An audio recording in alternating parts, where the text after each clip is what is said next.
I've been meaning to build one of these for a while. I saw Jonathan Oxer had a nice one on his desk with LEDs and everything on it, and I thought I'd copy the idea once I finally found the 120mm fan I knew I had floating around.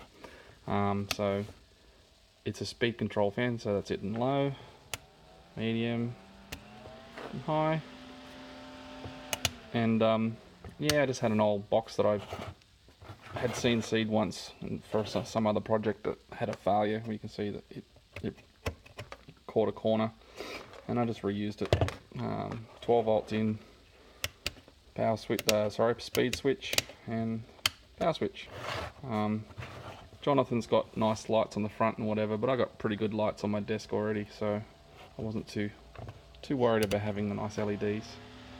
But I was thinking about putting a lithium polymer battery in it, but I didn't have a BMS to plug into it properly. I didn't want the battery to go completely flat and die, so decided just to use a power supply for the moment. But yeah, pretty cool.